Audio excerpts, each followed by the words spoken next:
She said it like she was ordering a coffee. I asked if she wanted to celebrate our anniversary. Just dinner. The two of us, a quiet place near the lake.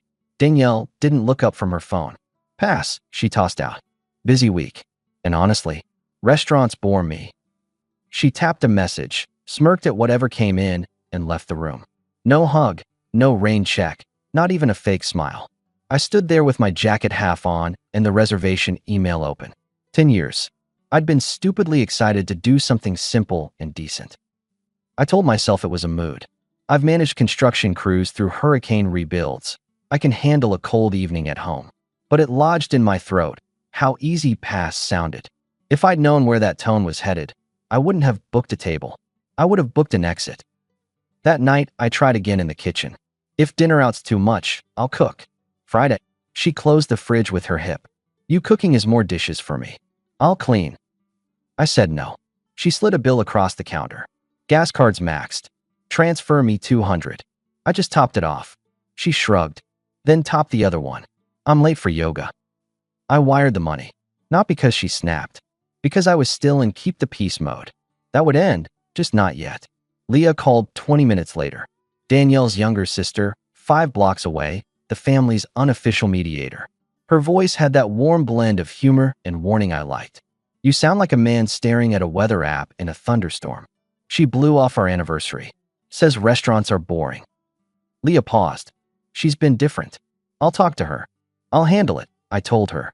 But thanks. Hey, Mark. Yeah. You're the steady one. Don't let her make that a target. I laughed without humor. Too late. I went to sleep alone in a house I paid for, with a woman who wouldn't walk 10 feet to sit down with me. I set the reservation to no show, and the confirmation email looked like a receipt for something I couldn't return. The next morning, the thermometer on the porch was cracked. She'd knocked it off the railing, hauling a new planter around. No, sorry. It was old anyway. It set the week's tone. I brought flowers on Thursday. Simple ones, not the expensive kind. She stared at them like they were a bill collector. What's that supposed to fix? Maybe nothing. I set them in water. You're not listening, she countered, even though I was the only one speaking. Everything's fine. You're spiraling. How are we fine if you can't sit down to dinner with me? Because I don't need dinners to feel okay. She checked her phone again. And I need 300 for a deposit at the studio. Danielle. She cut me off. Don't make this a thing. I didn't raise my voice. I didn't write poetry. I wired 300. Then I opened a spreadsheet and created a shared budget tab labeled Essentials Only. I invited her to it. New rule. I told her that night, sliding my laptop away. Rent, utilities, groceries we both eat. Those are covered like clockwork. Personal wants go on personal cards. That keeps fights off our kitchen table. She stared. You setting rules for me now? I'm setting rules for me. So I don't feel like a wallet with a heartbeat. She smirked. Cute line. Not a line. I stacked our mail into 2 neat piles. House stuff, personal stuff. Try it. It's clear. Her reply was a slow smile that didn't reach anything soft. You're overthinking. But sure. Make your little tabs. I went to the garage and tightened a loose hinge on the workbench. The silence felt like a hallway with dead bulbs. 2 days later, Leah texted, Talk. I met her at the walking path by the creek. It was brisk, clear sky. She had on a gray sweatshirt with paint on the cuff. She'd been redoing a dresser. She had that practical look, hair tied back, no drama. She kicked a pebble. She's telling everyone you're moody. I'm careful, I answered. She called me to say you're creating problems where there are none. Leah glanced my way. She also asked me if I thought she settled too young. That hit like a low ceiling on a moving day. She say why? Her words? I'm bored of blue-collar talk and small plans. Leah grimaced. Sorry. Don't be.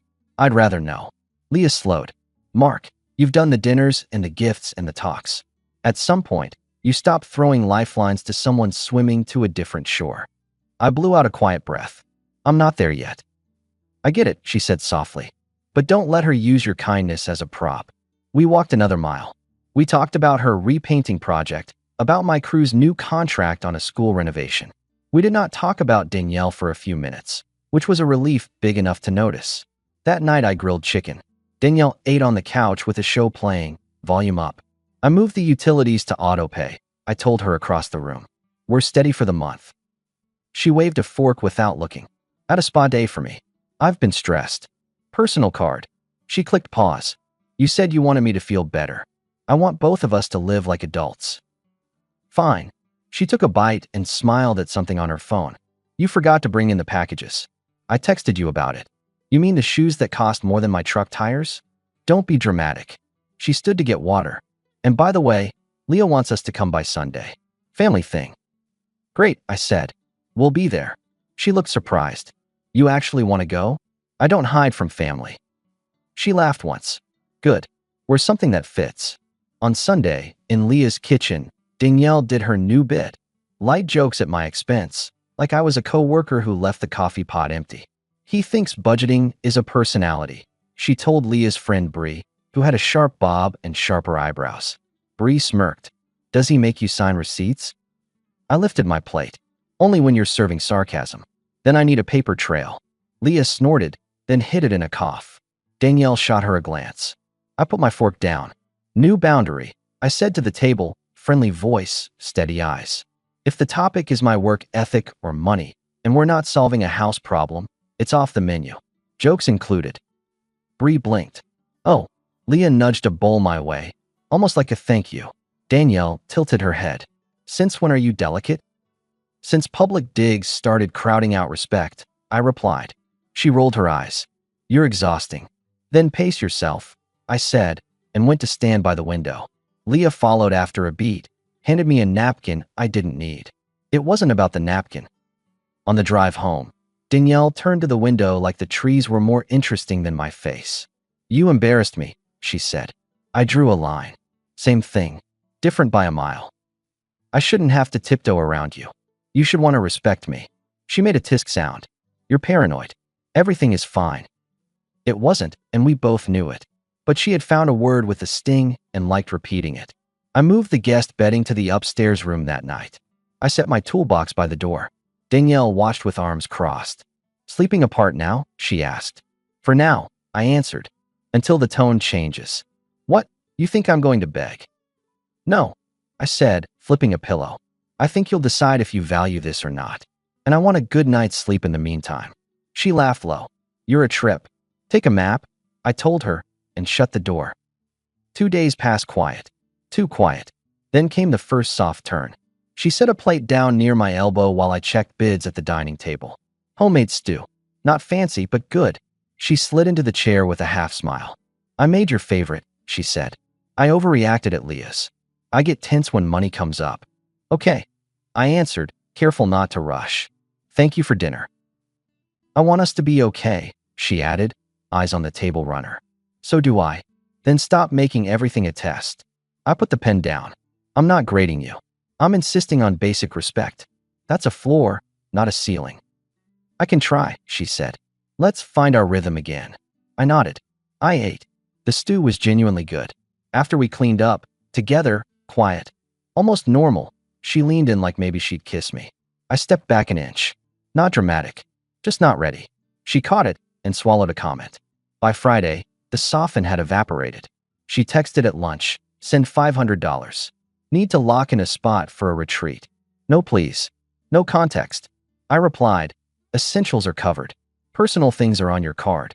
She sent a thumbs down and nothing else. Leah called that night. Mom wants us all at her place next week.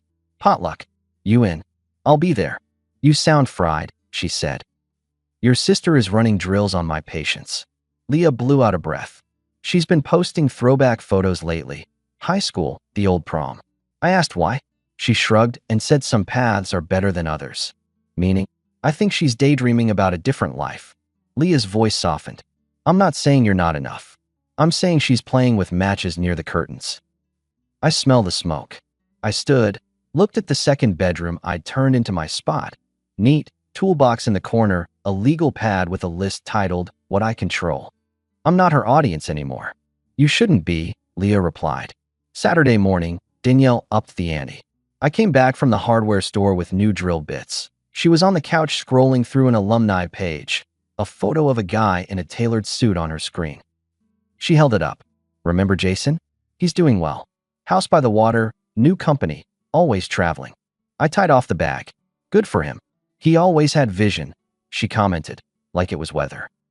Then he probably sees that your husband has a saw in his hand and a job to get to, I said, and carried the bag to the garage. She followed to the doorframe. You're sensitive. I'm busy. Don't be petty. It's good to see what's possible. I know what's possible, I told her, and clicked the garage light. It's also possible to respect your partner. She gave me a slow look that said she disagreed with the premise. Transfer 250, she added. For personal. No. Her lips thinned. You're loving this control thing, aren't you? I'm loving the quiet that comes with clear rules. She stormed off. I finished the shelf I'd been making for the laundry room. Me and the drill. Simple, predictable tools. Monday at the site, the guys noticed I was off. Nate, my foreman, a barrel-chested practical type, leaned on a stack of drywall. You're sandpaper today, man. Need a release valve. Home's loud, I admitted. You want a night at O'Malley's? He asked. Not my fix. I glanced at my phone. No text from Danielle. Then one flashed. Leah invited us to her mom's Sunday. You better be decent. I typed. I'm always decent. She sent no reply. Nate shrugged. If she's trying to draft you into nonstop drama, don't play. I'm not, I said. Good, he replied. We're mudding ceilings this afternoon. Something you can control. I took that small win. That Friday, I acted on what I control, item 3, time. I didn't cancel plans, there hadn't been any, but I shifted my availability. I put my phone on Do Not Disturb after 9. I planned an early run Saturday. When Danielle asked me to drive her across town for a noon class, I said, I can give you a ride at 10 or 4. Noon I'm at the lumber yard. She flared. You revolve around me, remember? That's the deal. That deal expired. I replied. 10 or 4. She glared. Fine. 4. And I'm not thanking you. I didn't request one, I said. That evening, the second soft turn arrived. She came into my room with a cardboard bakery box. Olive bread, she said. Your favorite from the market. I was harsh earlier. I hate it when we're off. I looked at the bread, then at her. Thank you. We could go for a drive later, she suggested. Clear our heads. I'm up early, I replied. But we could do coffee in the morning. She nodded, considering. Okay, coffee. She stepped closer. I miss us, Mark. I miss respect more. I told her, not cruel, just true. She studied me, then forced a small laugh. You and your floors and ceilings. It's how I build things. I know. She touched my arm, light. Sleep well. I did. The morning coffee didn't happen. She slept in and didn't mention it. The potluck at her mom's became the next stage. Leah's mom, Evelyn, is the type who speaks with her eyes before her mouth. A kind woman who tries to keep peace by always having extra chairs. The living room filled with cousins, neighbors, and opinions. Danielle laughed too loud, performed ease that felt rented, then found a corner with her mom and Bree. I chatted with Leah by the stove about her garden. We were good at normal. At one point, Danielle drifted over. You're quiet, she observed. I'm eating, I said, holding up a paper plate. People are asking why you're living like a roommate, she whispered. They can ask me, I answered. You're trying to embarrass me. Drawn lines aren't insults. She scoffed. You always need to be right. I need to be respected. Evelyn approached to refresh a platter. She looked between us. Everyone okay? Fine, Danielle said quickly. Then, to me, don't make a scene. I wasn't making one. Later, in the driveway, Leah touched my elbow. You handled that clean. Practice, I muttered. A week rolled by with small barbs and quiet rules. We hovered in a cold truce. I stopped initiating talks. I made my own dinners sometimes. I said yes to overtime.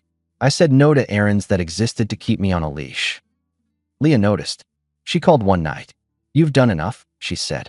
Stop pouring into a cup with a hole. I ended the dinners. I'm not chasing. Good, she replied. Now give yourself a break. Come walk with me tomorrow. Just two humans getting air. We did.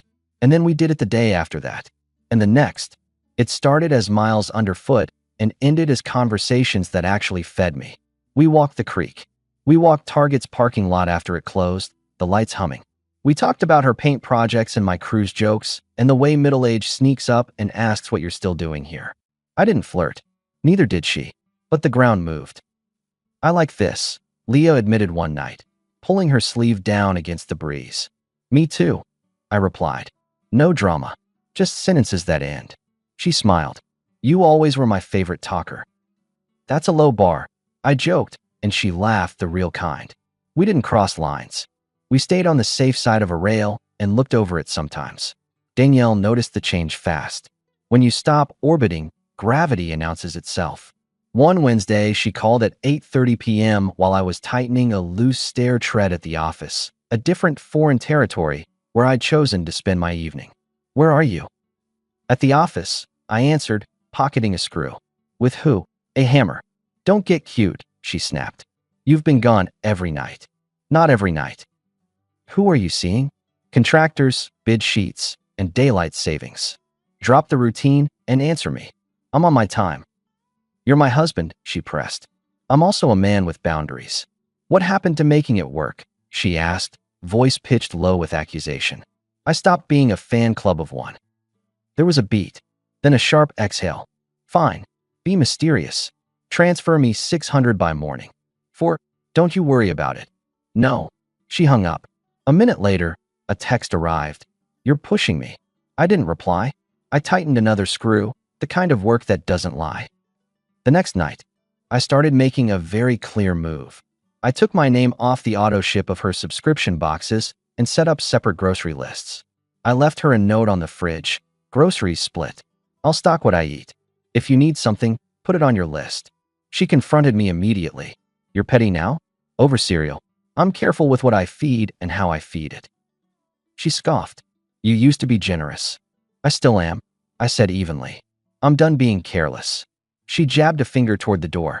Where do you go at night, Mark? Out. Out where? Walking. With who?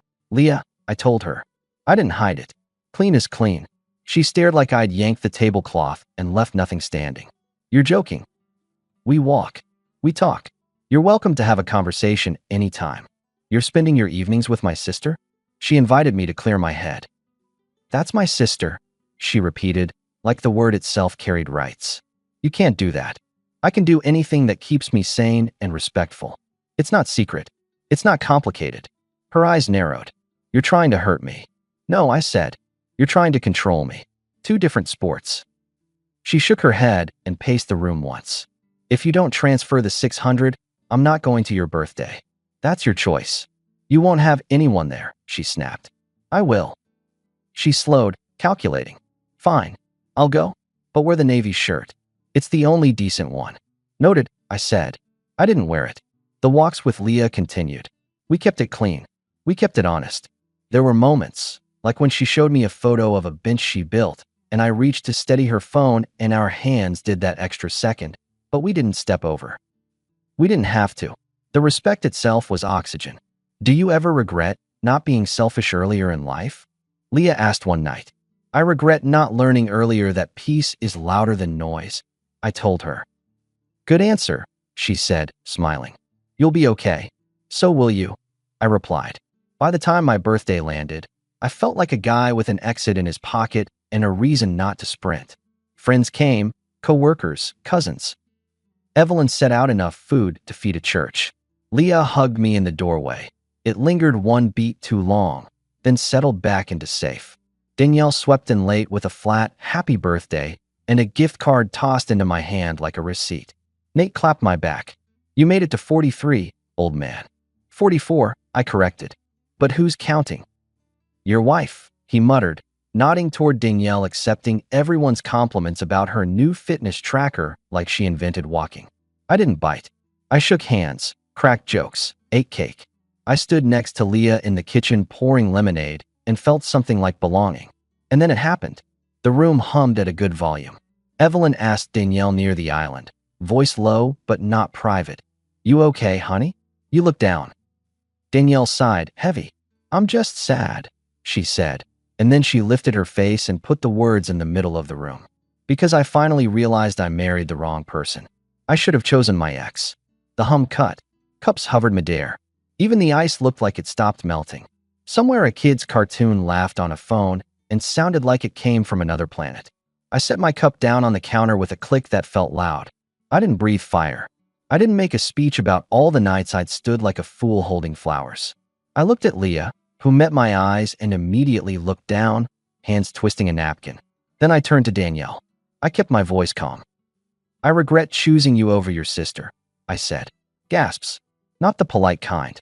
Leah's face went red. She almost smiled in shock, then caught herself. Danielle blinked, eyes wet instantly, because those tears were a tool that had stopped working months ago, and this was the last setting. She hadn't seen this angle. Leah's voice came small but clear. Honestly, that's easy to fix. I smiled. For the first time in months, it reached the place it was supposed to. Then it settled. I told Danielle, you pack and go. Your ex is probably waiting. Your sister will take your spot. The room erupted. Some people scolded. Some clapped. Evelyn grasped the back of a chair like she needed grip more than balance. Nate muttered, well, hell, under his breath. Bree's mouth opened in a perfect O. I stepped toward Leah. I put an arm around her, simple and public. Not hidden, not dirty, just true. I took her hand. How about a walk? I asked, not as friends this time. Leah didn't flinch. Finally, she replied. I've been waiting.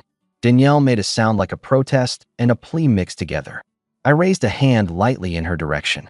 You wanted a different life? I said. Go get it. We left. We didn't run.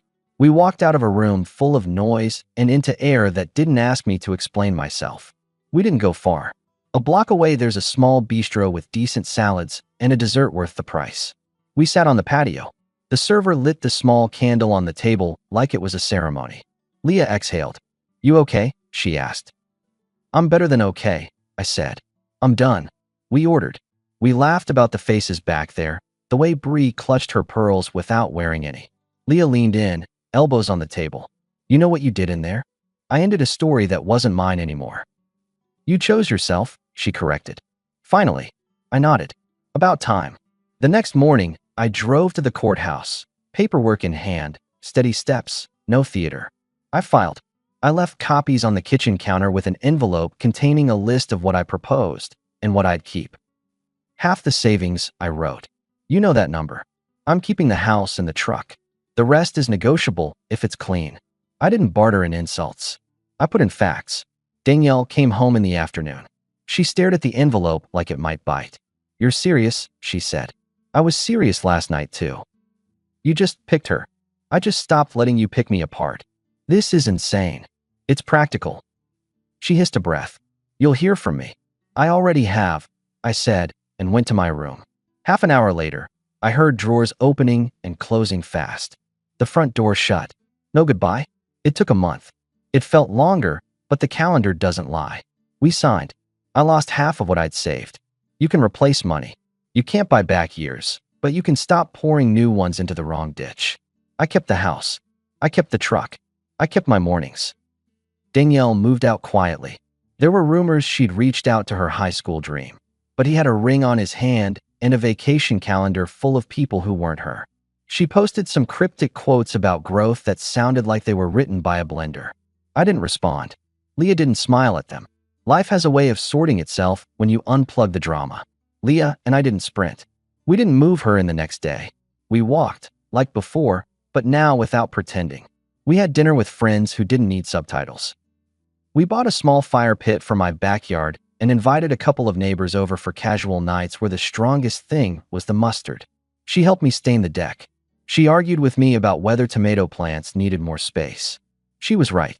At work, Nate watched me for a week and then pronounced, "You got lighter." I got honest, I told him. How's that feel? Like someone opened a window in a stuffy room. He nodded. You kept your crew in the divorce, he joked. That's the real win. True, I said, and handed him a new level. We got schools to build. Evelyn invited us for dinner a month after everything was signed. She set the table with the careful hands of someone who wants her kids to stop bleeding each other. Leah squeezed my hand under the table. Danielle wasn't there. No one brought up her name beyond a simple, "She's renting a place across town." That was it. Clean. When we left, Evelyn hugged me like a son and then stepped back. "Thank you for handling it like an adult," she said. "I wish my daughter had matched that." "I wish a lot of things," I answered. "But we're okay." Leah and I drove home with the windows down. We stopped at a convenience store and bought ice cream sandwiches like kids who got to pick dessert without asking permission. We sat on my porch, feet on the step, Night simple as it gets. You regret the line? Leah asked after a bite. Not for a second. You did make half the room faint. I noticed, I said. Felt like the right amount of oxygen. She nudged me with her shoulder. You know, I meant it. Easy to fix. I'm not in a hurry, I replied. But I'm not circling either. Good, she said. I don't need circling. Months went by. My savings account grew back slower than my peace, which came in fast. The house felt like a place to rest again. I bought a second-hand grill and a set of tools I'd wanted for 2 years and kept putting off because I was playing Rescue Ranger. Leah and I built a small pergola and argued about stain versus paint like adults who like each other. She started leaving a toothbrush in my bathroom, then a sweater. Then the silence filled with plans that weren't desperate, just reasonable. A weekend in the mountains, a farmer's market on Saturday, a paint color for the spare room that was no longer the guest room, just a room.